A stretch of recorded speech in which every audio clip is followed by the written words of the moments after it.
Hi, so it's Tuesday night. What is today? The 25th? I'm so lost. 26th? 26th. 26th. And of 2020.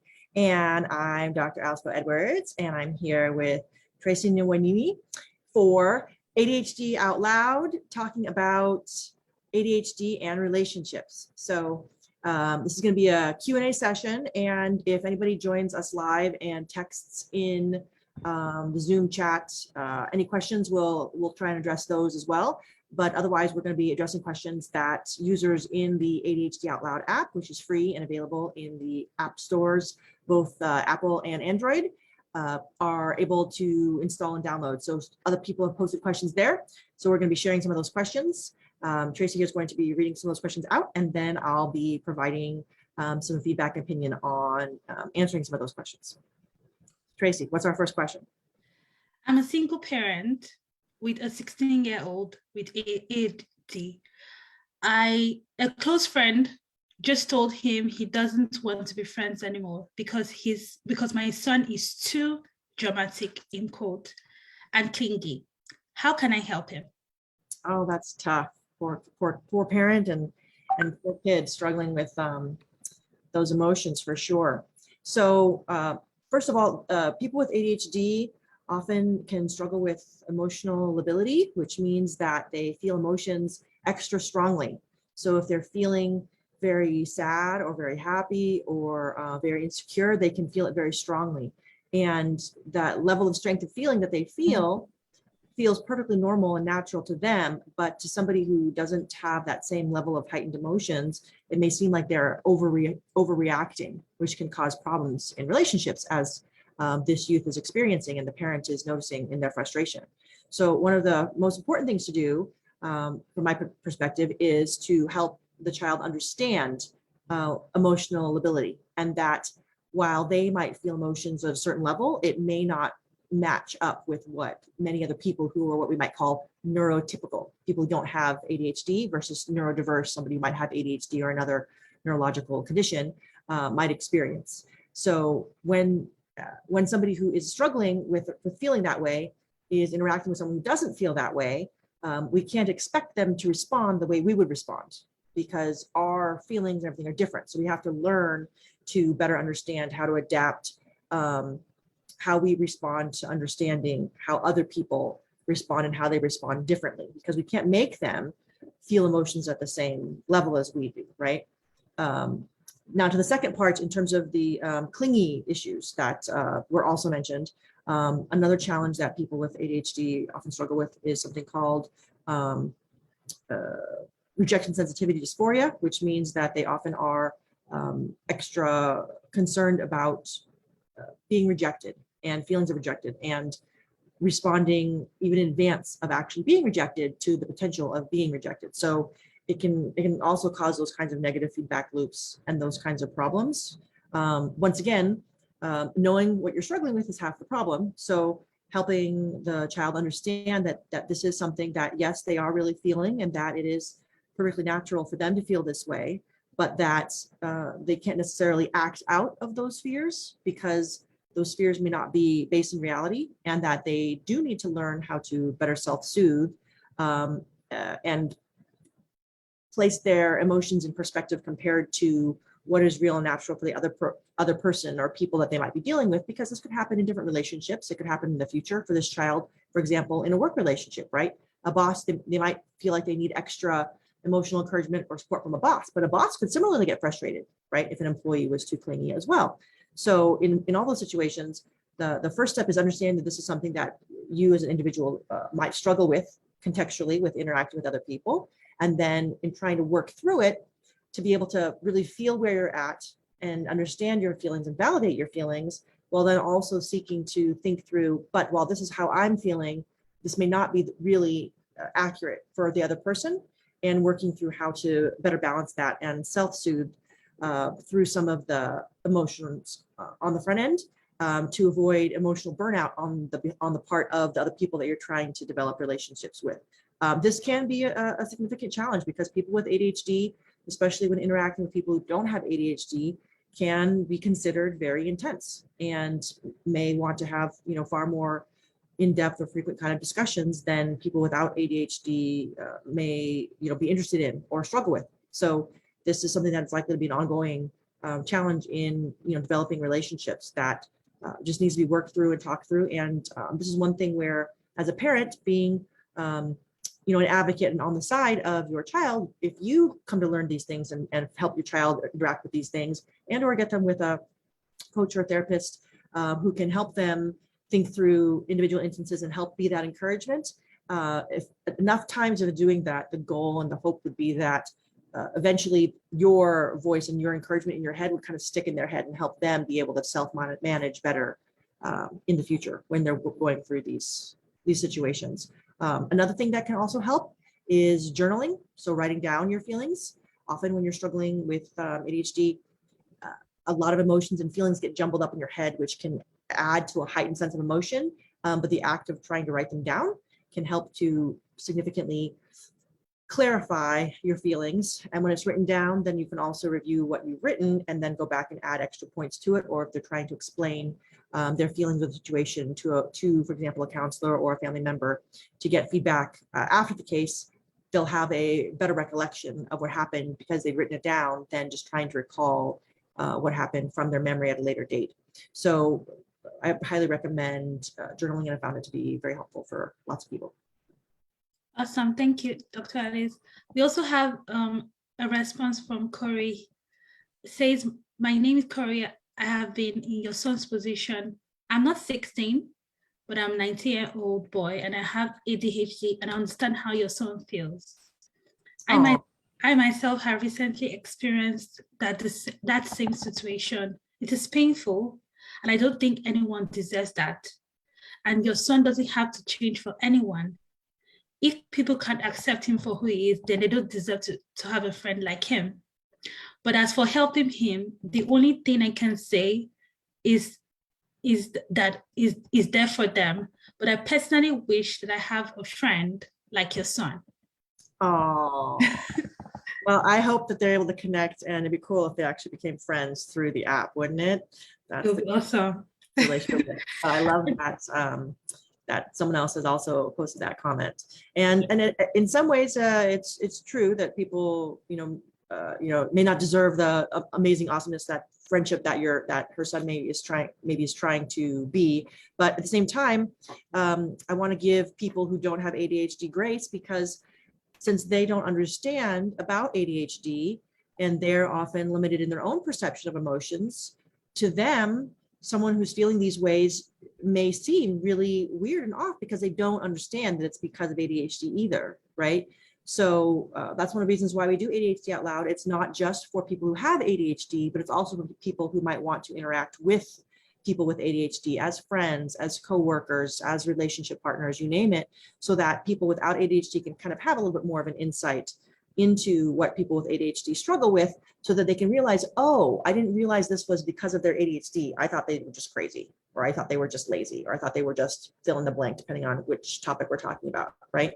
So hopefully understanding that these are things where from somebody who might be trying to be a friend with somebody who has ADHD and might seem a little bit crazy, people can realize, oh, okay, it's not that they're crazy, they just feel and think things a little bit differently. And there are some ways where this is really positive and some ways where this can be negative. For example, on the positive side, one thing that people may not realize about this level of emotional strength is, yes, when they love you, they're gonna really love you. They're gonna love you a lot. They're gonna love you deeply. They're gonna love you passionately.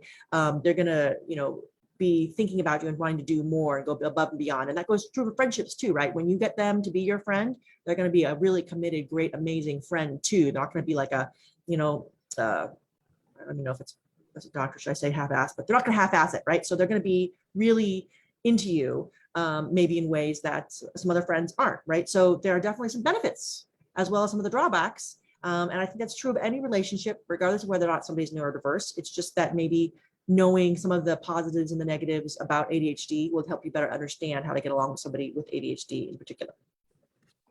Thank you, Dr. Alice. I have a question similarly to that. Will said, it feels like going public with my status will limit my opportunities to find a partner. I also find it hard to be with a partner who is who has ADHD. What should I do?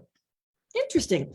I've heard both ways. So in this case, this person will, and thank you, Tracy, for only using first names so we can kind of keep everybody anonymous, because all of our ADHD users can be ADHD Out Loud app users, or can be anywhere in the whole world.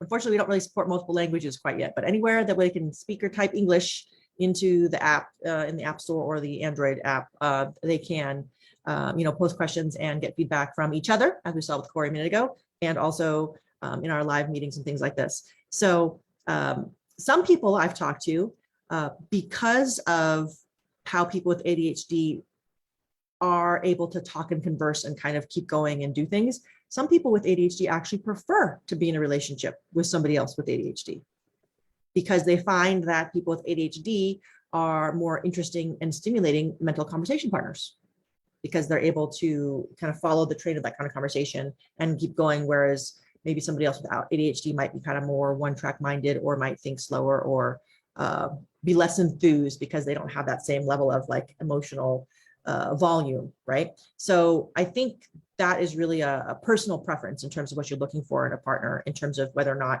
you would or would not be attracted to somebody with ADHD if you had ADHD. Now, with having ADHD, there is definitely a lot of stigma and misunderstanding about what ADHD means, or what it means to have ADHD. A lot of people really still imagine ADHD really focused on the hyperactive, crazy child running around the room, kind of situation. They don't necessarily understand that there is also a lot of people who are purely or mostly inattentive, or that there are people who are a combination, and they don't understand how much variety there might be in terms of what those symptoms might look like for somebody and how well they are managed.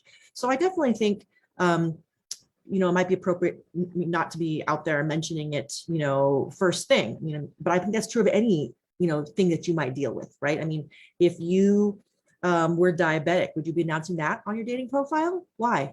Right? Does it have anything to do with whether or not they should like you as a person? No, it's just a facet of you, right? So I think if you think about other physical ailments and whether or not you would or wouldn't disclose it if you're trying to date someone on the front end, right?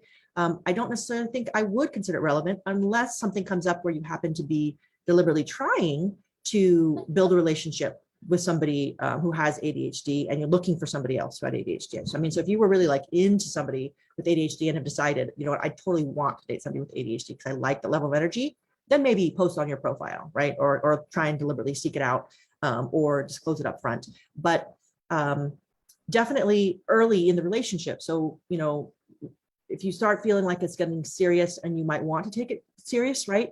Then it would definitely be appropriate to disclose it. Just like, maybe diabetes might not come up on a first date, right? I mean, maybe you would just avoid the dessert or have one or two bites and not mention it, right? Or maybe it would come up at the end of the date, but you wouldn't be necessarily being like, oh, well, don't pick this restaurant because the desserts there are too good, and I'm diabetic and I just can't, handle it.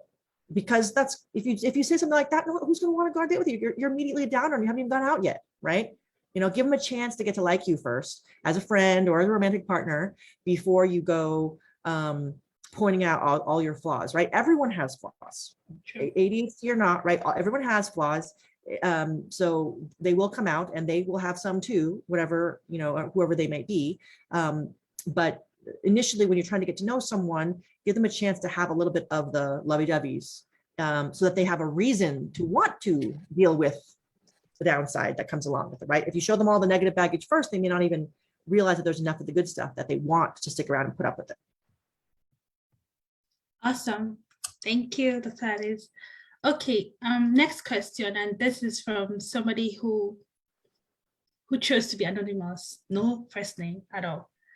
So it says that I have dealt with anxiety for a number of years, but a friend told me they think I might have ADHD. They think my anxiety might be related to having unmanaged ADHD. Has anyone else had this problem? Okay, that's definitely another interesting one. So often with ADHD is what's called co-occurring because it occurs with other conditions. And it can be other just mental health conditions like anxiety or depression, or it can be co-occurring with other neurodiverse conditions, for example, like autism or Asperger's or something like that. But it often is co-occurring. Now,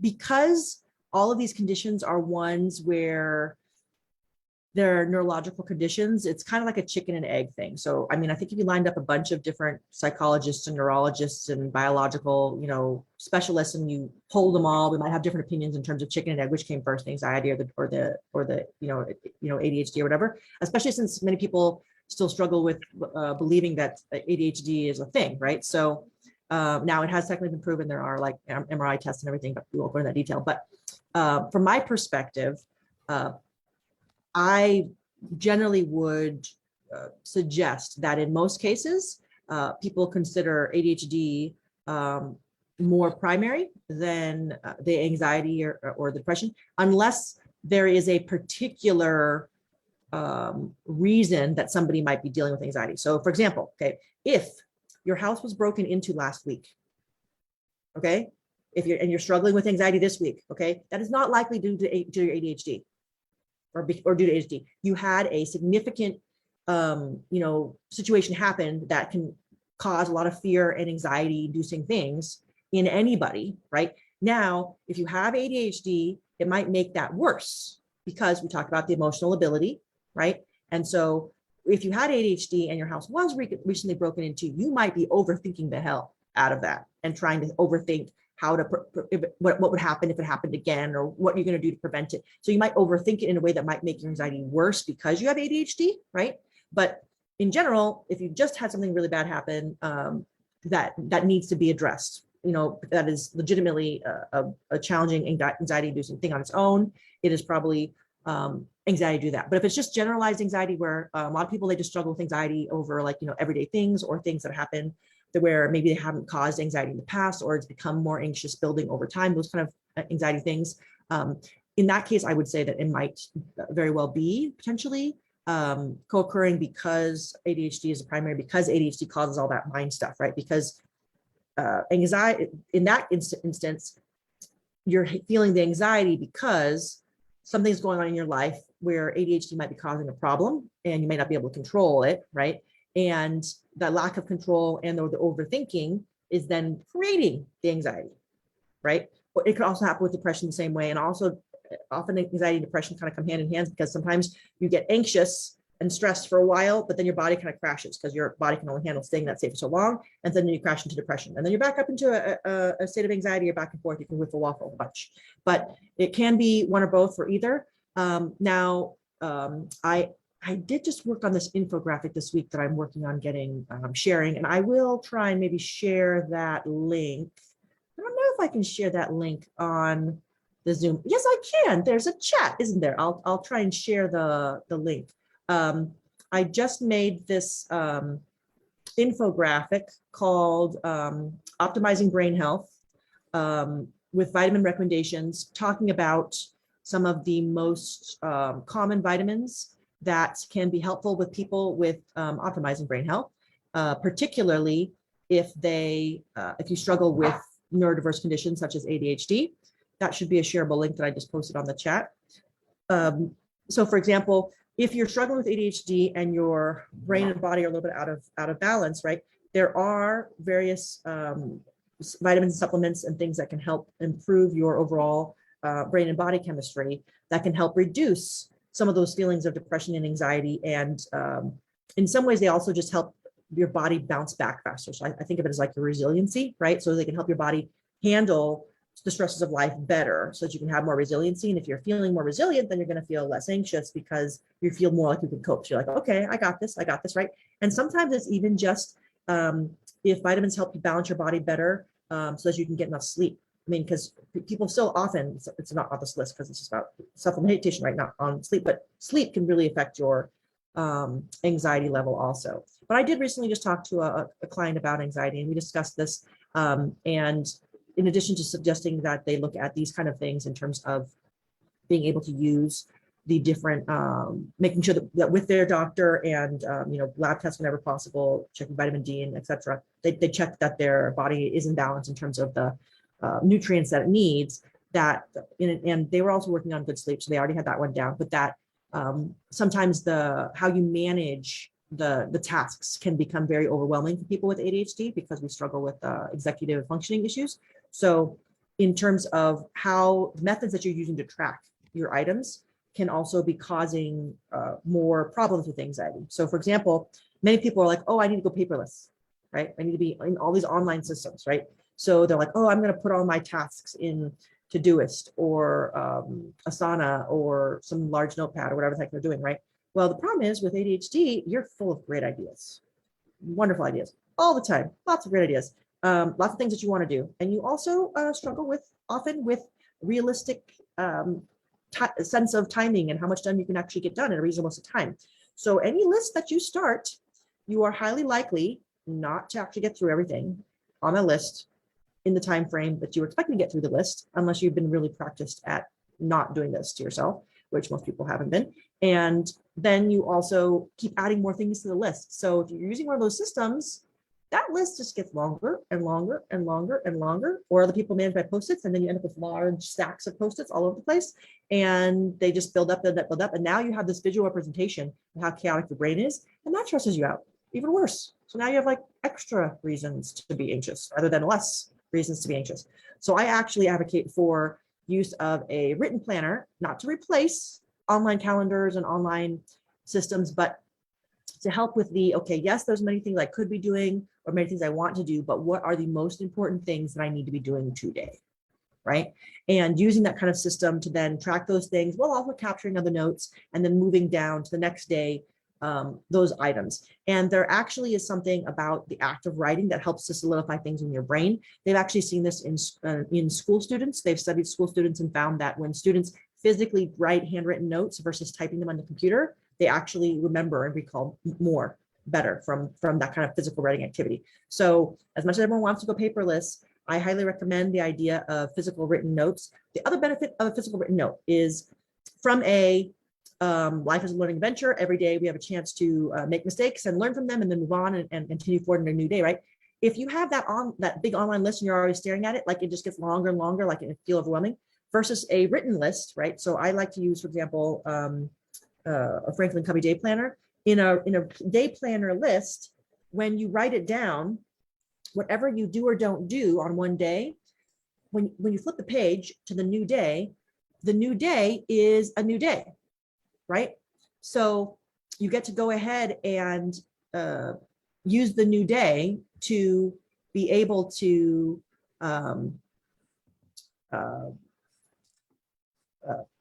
do the changes in terms of what you want to do for that's what I left with that. For what things matter to you that day. So if you didn't get something done yesterday and you really need to move it forward today, you can. And if you need to change the note or whatever, you can also do that. Another thing that I also like to do when I'm doing the physical written day planner is for some people with ADHD, they're unhappy with the idea of using a physical day planner because they don't want to have to rewrite stuff. Baby Post-its.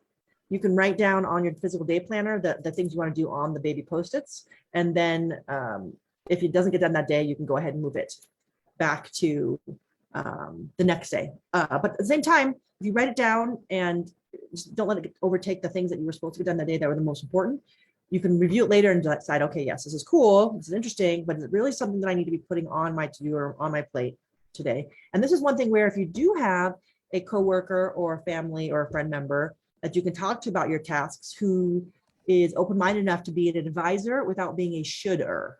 Okay, that's very important because should-ers try and tell you what you should do, and those aren't usually super productive conversations, and then you don't really want to talk to them about it anymore, and they kind of dry up. So that's not really the best advocate, right? But a open-minded listener will listen to things, maybe ask some questions, or maybe, express some concerns if they have concerns without telling you what they think that you should do, because it is your life, right? But they can help you kind of think through, well, I was thinking about this or that, between these options, which of these do you think sounds better, or you think I should try and do this week or next week, and they can give you their opinion, right? But just as an opinion rather than like an authoritarian or a should kind of thing. They could be like a mini Dr. Oz, and they could be like a little mini coach, kind of helping you, coach through some of your to-do list. So that's another way to help with managing anxiety, is to better look at your tasks, Other than that, for Mr. or Mrs. Anonymous, we would need more information about what particularly is causing their anxiety. And some people have been able to get help with this, even with one of my mini sessions. So like if they're not getting any other help, I've been able to do some of my little half-hour little mini consultations and give some people a good starting point and a direction to kind of start doing more of their own self-work on this kind of issue. Thank you. I just want to add to what you said about lack of sleep, because I was anxiously waiting for a response for an interview, and I was so anxious that I said, oh, no need, I'll just wait. And I just kept occupying myself with stuff, and I didn't sleep until late. Now thinking that, oh, by watching TV in the night, right, my anxiety would reduce and to go away, and I didn't sleep. So the time I had to sleep was so little that when I woke up the next day, the anxiety increased. It went full blown. Mm-hmm. So I did, at the same time, I just told myself, if I had just taken the time to sleep, I would have relaxed my muscle, relaxed myself, and I wouldn't even be as anxious as I was the following morning. So what you said is so true. Like when you're anxious, just try. It's so hard, but just try to stick it up, especially when it's in the night. And like with that kind of situation, that's a great, I love that, Tracy. Thank you for giving an example of a type of anxiety, right? So in that example, right, if you'd been my client and we'd had a session that evening and you'd called me, right, my advice would have been practice the Serenity prayer, right? God grant me the serenity to accept the things I cannot change, the courage to change the things I can, and the wisdom to know the difference, right? The wisdom's the important part, right? So does staying up later make them respond any sooner? Are they going to be sending any kind of response in the middle of the night? No, you're unlikely to even get a response first thing in the morning, when they're checking their inboxes. If anything, it'll probably be midday, right? So is there any benefit to staying up later and actually addressing what you're feeling anxious about? No, right? So you just got to let it go and be like, okay, there's nothing I can do. Serenity prayer, there's nothing I can do to make them respond or not respond any faster this evening. So I'm just going to put a pin in it, right? And if anything, if I want to mentally let it go, I can set an alarm for tomorrow at, let's say, 11 a.m. to see if they responded via email with anything. And then maybe if I wanted to, by then, you could decide if you wanted to send a follow-up, hi, I just wanted to hear back from you kind of thing, right? And if you're having trouble, if you set that alarm in your phone for the next day at that time, for like 11 a.m. the next day, because you had a plan, right? That might also make it easier for you to fall asleep, because often anxiety is kind of like our body saying, wait, this issue is important to me. And if I let go of it, I'm worried it won't happen, that something's not going to happen, right? But if you tell your body, no, I'm going to set an alarm for 11 a.m. I can even name the alarm, right? In your phone, you can name the alarms. You can name the alarm, check email for, interview response and or respond, right? So you could put, maybe you won't put that in characters, but you could make an alarm along those lines, right? In your phone for the next day at like 11 or whenever your break is. And doing that, and then being able to tell my body, okay, look, yes, I'm anxious about this. And it's something that's legitimately a stressful thing to be stressful about, right? You can acknowledge your body's feelings, right? But I can't think of anything else other than this action that I've now taken to handle it. The rest is up to God, to believe in God to, take care of. So I can go to sleep feeling that I've done the best I can to handle this as much as it's within my capacity to do so and move forward. Right? What do you think? Will you try that next time that happens to you? I will. Thank you, Dr. Alice. Okay, next question.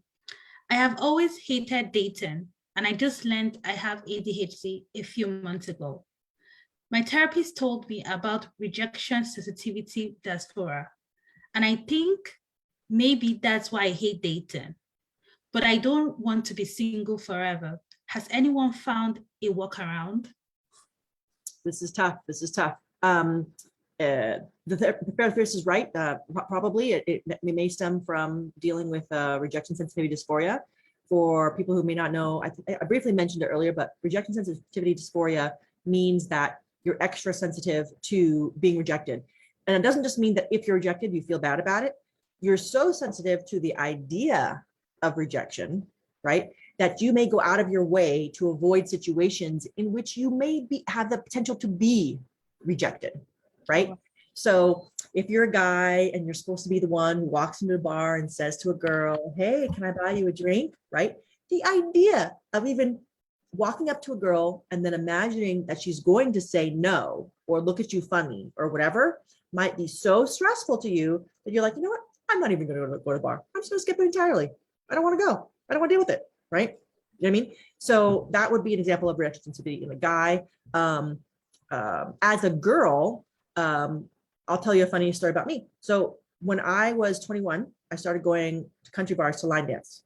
Okay, but very shy, socially awkward, dating. I feel like I was paying. The idea of dating is for many, many years has been quite terrifying and terrible. And I'd rather not do it if I can avoid it, right? But similarly to him, don't want to be alone forever, so kind of have to do it, right? But back then I was so, you know what, I'd really rather not bother, right, about it. I literally, and even though I might be the one who be approached, right, I wasn't expecting that I was going to go up to somebody and be rejected, right? Because in fact, I did not ask anybody to couple dance with me because I didn't want to deal with that rejection. But one of the reasons why I went to a country bar was because I could line dance without having to ask anybody anything and completely just bypass, go completely around. Rejection sensitivity for it, I'm gonna ignore it. I'm just gonna go right on over it. Hey, I didn't know I had it at the time, by the way, right? So, but I knew I had that kind of social awkwardness issue, so I just went completely around it, but it's being like, hey, I can line dance and then I don't have to ask anyone anything. But at the same time, I was freaked out at the idea of having to reject somebody. Like if some guy asked me to dance, I'm like, oh my God, I don't know what I do. Do I want to touch somebody? Do I know? You know, I was so freaked out by it. I literally bought and wore a fake wedding ring to go dancing, just to try and make myself look as not available as possible. Right? Because I'm just like, I don't even want to have to deal with the idea of rejecting somebody if they come up, because that feels like it'd be bad and icky also, right? And I didn't want to not go out and have fun, but that was my other little workaround from like a girl's perspective, you know, in terms of like how girls might think about, or because I mean, not that guys are the only ones who ask, or girls are the only ones who got asked. You know, guys and girls can both do the asking, right? But just to give that other perspective of sometimes it doesn't look only like you're not doing something because you're afraid of you being rejected, but you might be on the other side of, ooh, you don't want to have to deal with just that social awkwardness of that kind of situation, right? It could come up, for example, from a relationship perspective in not wanting to be a boss, right? Because if you're a boss, think about all the applicants you have to reject, right? You know what I mean? Like maybe you don't want to deal with all that emotion and all that sensitivity of having to be the one, or having to give all the critical reviews. That's hard stuff, right? You know, so if you're not really thinking about it, that might be another way that might not be a typical way that people might think of rejection sensitivity, but like the fact that you're really sensitive to these situations where you might be rejected, because in that situation, you as a person, even if I'm the one who would be saying no to a guy, it's still rejection sensitivity to me, because I want people to think I'm a nice person, right? But I may not still want to dance with them, right? So how do I say no while still being perceived as a nice person without them thinking that I'm not a nice person, right? And the same thing when you're rejecting employee or job applicants, or having to do those hard talks with employees, or you know, in terms of like a boss manager kind of role, right, to an employee. That's you could have that sensitivity to being rejected by them because you're being perceived as maybe not being nice, or you're concerned that you won't be perceived as being nice, and so then you might try and seek ways to avoid having to deal with that scenario at all, right? And one of the other reasons why people struggle with rejection sensitivity dysphoria when they have ADHD is also because we struggle with executive functioning, and when we can't envision the goal exactly, right, it's hard for us to move forward. So if you're imagining going into the situation, you can't think through logically all the ways it could or couldn't go and how you're going to be okay with all of them, it might make it hard for you to start, right? But in terms of actually moving forward, part one is you have to acknowledge that this is something that you're going to struggle with, right? Because you can't really work through it if you're like I was when I was 21, avoiding it entirely by putting on a fake wedding ring and hiding from the situation, right? So the first step is, you know, like this person did, hearing from their therapist that this is something that they do struggle with. But the next part is, okay, how do you move forward now that you know it to work your way through it? So it really depends on how it's playing out for you, what kind of situations you can do to help yourself work through it. So that's something where you really need to work more one-on-one with a therapist or a coach or whatever, to help give more specifics about how it's happening for you, and then how you can move forward to help yourself work through it more gradually. But I can provide a couple examples. So first of all, one of the life quotes that I like to share is from this movie Simply Ballroom. If you struggle with rejection sensitivity dysphoria, I recommend watching, because you'll see the main character, if she'd let herself be stopped from even asking because of rejection sensitivity dysphoria, there would be no movie, basically, right? But the quote is, "A life lived in fear is a life half lived." So it doesn't mean that you shouldn't be afraid, right? If these are your emotions, and it's legitimate that you have these feelings, and you have good reasons for them, because you don't want to be hurt, you don't want to hurt other people, you want to be perceived well, whatever the reasons behind why you're afraid of rejection or being rejected, those are all valid feelings emotionally. However, if because we have a concern, if something's important to us enough, we have to decide. So this goes back to like the Serenity pair. You have to decide whether or not, in whatever particular situation that you're encountering it, is this a situation where it's important enough for you to try and work through it, that you need to find a way and work on it, or is something where it's just not important enough, right? I haven't karaoke ever yet, because it's a little bit nerve-wracking, and that's a different kind of awkwardness, right? So maybe I'll get around to it, maybe I won't, right? But it's not necessarily like a need, right? So, but at the same time, I do have to work and go out in public. So there's other ways where I do go out and do things where people, could legitimately reject me, and I have to just make myself find ways to be able to work through it, right? So it depends on which situations, whether or not you need to work on them. And I highly recommend that nobody try and work on their whole life at once. Just pick an area, just pick one, and just try and make some progress in that one area, and also baby steps, right? So one thing that someone can do, for example, if it was like a dating situation, right, is come up with a simple objective. So for example, I have suggested to many a guy that if you struggle with feeling rejected, right, you should take up country line dancing, right, and become good at two steps, because in a country bar for two-stepping partners, there's a supply and demand ratio that works in a male's favor, because there are very few men who know how to couple dance the two steps well. So if you're in that majority or minority that knows how to do that, and there's a lot of girls who are interested in dancing, so your rejection ratio, so to speak, would be way more in your favor, right, of getting a yes from a girl to dance with you, right, than if you went to a comparable normal, like hip hop kind of club, where it's mostly just based on looks. In country bars, girls will often dance with guys, even if they're not, the prime physical specimens. And by the way, there are also a lot of same-sex, dancing happening in country clubs too. So I'm not limiting this just to, guy-girl relationships. This could be girl-girl and boy-boy. I've seen all three at the country clubs. So learning a skill like that, or a different skill that can increase the supply-demand ratio in your favor, right, can help you be able to have a more confident and easy way to approach somebody, right? Because if you're like, hey, do you want to dance? And that there's a high likelihood, especially if they're lingering near the dance floor, that they might want to dance. That's way easier than just approaching a random girl in a room and being like, okay, well, is this going to want to, can I buy you a drink or not? Whatever, what if they don't want to drink? What if, they want to buy the most expensive drink in the house and I don't want to spend for it? There's so many things that you could be thinking that might throw you off, right?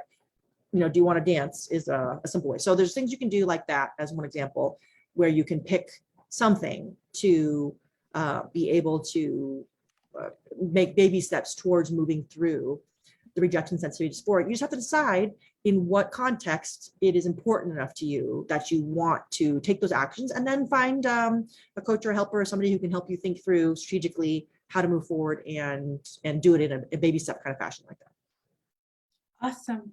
Thank you, Dr. Alice. Okay, 2 more questions because time is almost up. So I am sure my husband has ADHD, but he won't admit it. He forgets things all the time, and I feel more like his mother than his wife on some days.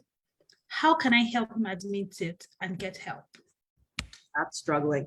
And like we said earlier, right? If you don't admit what your problem is, you're not going to be realistically addressing the situation, right? Because he's probably just making excuses for himself rather than actually working on the real problems and trying to be a good partner, right? So there are it's called the Adult AHRS, I believe. See if I can find the link quickly, but it's an adult self-rating scale that was first funded and published by the World Health Organization, and is now, and it's been validated and considered useful enough in diagnosing ADHD in adults, right? And part of the thing is there's this old school mentality that if you weren't diagnosed as a kid, then then you don't have it, right? And so part of her husband's problem might be that he's like, well, I wasn't diagnosed as a kid, so I don't have it, right? But that's not true anymore. And that's been proven now in many, many studies. So tell them that, right? There are many, many studies, and you can find some links. If you just go to scholar.google.com and Google adult ADHD, you'll see that there's all kinds of papers on it already. But the adult AHRS survey, that survey asks questions that are now part of the DSM, which is in the United States, right? The diagnostic manual for psychologists and psychiatrists to diagnose conditions. Now, remember, I'm not a diagnostic psychologist. Somebody else does a diagnostic, someone else does the prescriptions, and then you're like, well, what do I do now that I know this? The pills alone don't help me. That's when you come to me, right? But when they do the diagnostics, the manual they use, the DSM, is now based for adults, is now based on that WHO study. So if you grab that study and go through those questions, that'll help you. You can go through it from your perspective and on what you fill it out with your husband, for your husband, and then grade him, and then you can ask him if that thing that's reasonable and see what it shows. I'll see if I can find the link, but that would be one to look it up. Or you could, if I don't find the link timely, you can send me an email or text me if you actually want to look it up and you can't find it on your own. But it's an adult online self-assessment for ADHD, and it'll tell you whether or not it's highly likely that you should talk to somebody about ADHD. And in terms of like the rebuttal you might get, if let's say they're saying, oh, well, if I have ADHD, why wasn't I diagnosed as a kid, right? Well, on the plus side, people with ADHD often are very smart, right? So when you're very smart and you have ADHD, that also means often you're very creative and good at out of the box thinking, right? So even if you're struggling with something, you might have been able to find ways to get around that struggle where other people may not have realized that you were struggling, right? Also, there's this weird quirk about how ADHD is currently diagnosed. And someday, when MRIs are less expensive, I'm sure this will be changed and we can just do brain scans and be like, yep, you've got ADHD or schizophrenia, or you have depression, you have it, right, with MRIs.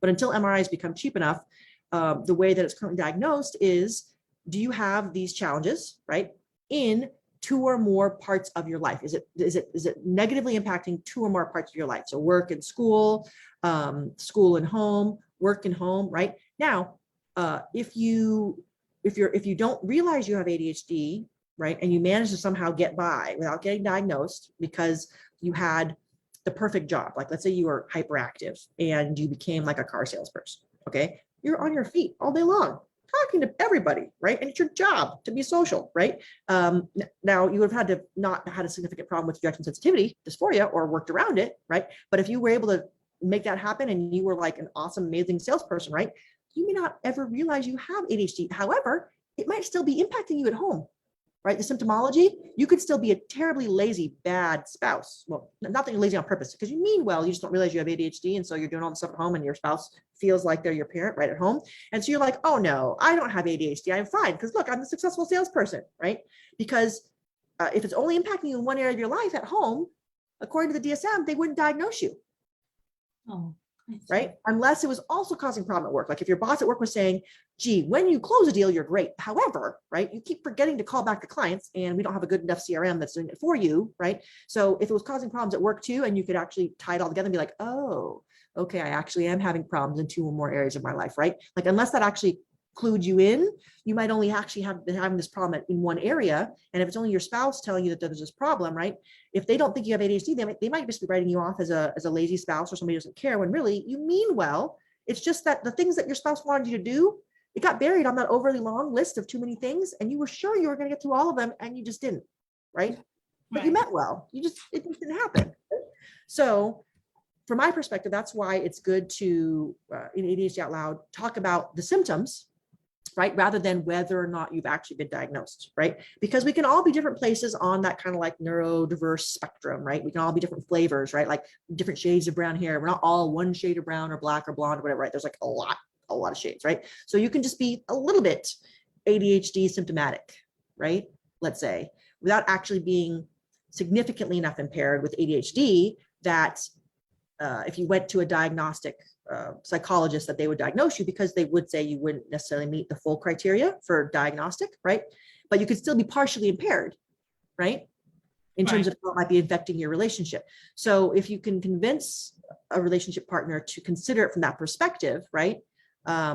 And also, consider that this doesn't mean necessarily that they have to go on medication, right? But they have to understand that they really are struggling with this thing and that their behavior needs to work and improve, right? ADHD or not, the kind of behaviors they're doing need improvement. It's just that since it is potential that they have ADHD, thinking about how to improve it from the ADHD perspective might provide more effective solutions than if they just, keep trying what they're already trying, which is, what I consider the definition of crazy, right? The definition of crazy is doing the same thing over and over again, expecting different results. So right now, that spouse is probably acting a little crazy because they're like, oh, I'm fine. I'll do better tomorrow. Or it's just this week I'm busy, blah, blah, blah. They're making excuses over and over again and no real change is happening. So this relationship partner needs to try and help them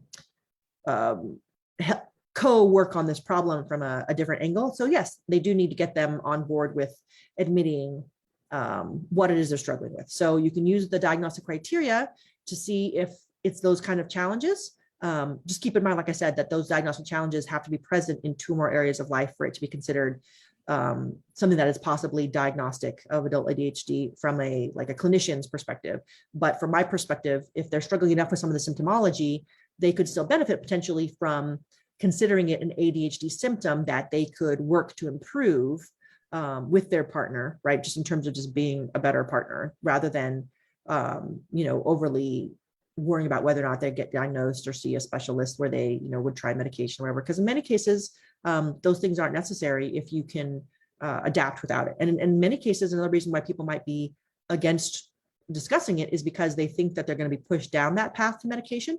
And if you didn't know, there's many careers where use of medications can be an inhibitor towards the jobs. For example, like in the military or piloting or anything like that, other things, whether or not you can have different job roles is somewhat limited if you're on different medications. So there's a lot of really good reasons why people might be kind of trying to steer clear around being diagnosed with anything if they think that being diagnosed or admitting that they have any symptoms might be pushing them down a path towards needing medication that they don't want. But there's many ways you can address stuff without medication if that is a manageable outcome depending on someone's unique circumstances.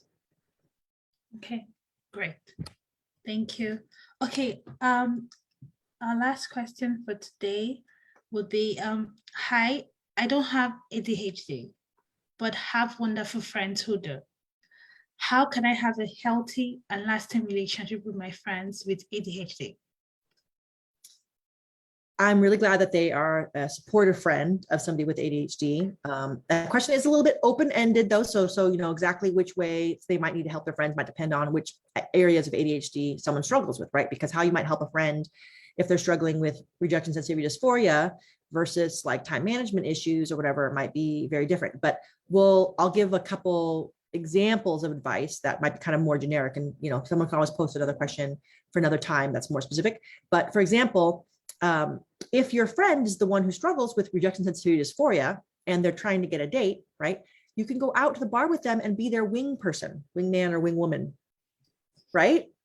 So you could be like, hey, who over there do you like? You tell me who you like and I'll ask them if they're interested. Like, so you can be a wing person, right? To them to help them out, right? So that's how one way you can be a good friend. And then another way is, and I do this with a friend who sometimes people may or may not have ADHD, but some of the things are similar, right? Like lateness, right? If you have a problem with people who are like always late, right? It may or may not be because they have ADHD that they're always late, but they're always late, right? So what do you do with a friend who's always late? You lie. That's what you do. You lie. You tell them a different time for when they're supposed to show up, earlier, like half an hour earlier, because you just know that no matter what you tell them, they have not gotten it through their thick head yet, right? To show up that they need to get out of the house or whatever, right? Now, if they actually admitted that they had ADHD and they've been working for someone with a while, right? Maybe they would have gotten to the point where they would have been like an enlightened ADHD person, where they actually set their own alarms an hour beforehand or do whatever they need to do to get themselves out of the house, right? But we're going to assume that you want to be this person's friend, but they're in that typically always late kind of public. You just set the alarm. You just tell them that they're supposed to be there an hour in advance. And if somehow they actually show up before you, oh, shocker, then you can be like, hey, turn on fair play. I've been waiting for you for years. Now's your turn, right? So, but you can just go with that kind of thing. I don't think that kind of white lie really counts, because that's really you're really talking to their brain and telling them the time based on the time their brain needs to know to get out of the door on time, right? Yeah, in Africa, we call it African time. Yeah, and I've heard it's called Hawaiian time. They have it over there too, right? So yeah, so there's all different kinds of cultures that struggle with this challenge. And I struggle with this as a doctor, because I'm one of those doctors where if I'm not careful and don't have enough time between my meetings, I get so involved trying to like over advise one client that my appointment will run too long, and I'd be in danger of being late to my next appointment if I didn't book my time right. So I struggle with that problem in a live thing. So yeah, so I would just recommend fudging on what the time is supposed to be. Okay, awesome. And thank you. Do you have any general words of advice for people with ADHD and relationships? 1 second. My child, I'm doing a live call. If you could have jumped in and posted a question. My child is overhearing and wants to add something. And they want to add something. So rather than me adding, they want to add a word of advice. Here, you can try and sit in front of the camera with me here. What live thing do you want to say? It was Wait, about here. hi. This is Jay. Hello, Jay. Okay, so Jay, so what part did I say that you want to add your two cents about? It was to add to the time thing. Time management. Oh, Yeah, by the time way, management. Jay does have ADHD. Yes, That's I why have she's- ADHD. Okay. That's why I get distracted by overhearing. So, but to add, it was the time thing. Yeah, you want to do it beforehand. So agree. When it comes to like appointments, it's harder though, because you already have a set time that they tell you need to come. So it's hard to give yourself like a mental time where you need to start going. So with those, it'd probably be good to do like do a timer, or when it's with friend, you tell them beforehand and earlier, which she said. So yeah, basically just adding a little bit. Yeah. So for example, on appointments, on a calendar appointment, if a calendar appointment is for a meeting that starts at a certain time, I would make extra calendar items or make the calendar item on my own calendar a longer appointment. So for example, if I have a meeting, let's say I have a dentist appointment at 2 p.m., I might put the dentist appointment in my calendar from 1 to 4, like let's say it's a 2-hour appointment, right? I would put it in my calendar from 1 to 4. So I know the appointment's actually at 2. In the title of the calendar item on my calendar, I would say dentist appointment 2 p.m. But the calendar item is actually blocking out the calendar from 1 p.m. because I know I need to leave my house and have the drive time. And so I need to be setting the alarm for that time, right? Not for, because otherwise you look up, it's 2 p.m. and you really should have left the house 45 minutes ago. So that's how I adjust for that when I schedule my own meetings. And when other people schedule meetings from their calendars to mine, I just add an extra calendar item beforehand and or afterward to handle that. Okay. Sounds Well, good. we're at our time for this week. If anyone else has any questions that didn't get addressed today, please go into the app, ADHD Out Loud. When you enter the app, you will see there is a cool section called, I'm really bad at remembering things off the top of my head. Do you have it in front of you, Tracy? It's called, I have to wait for it to load.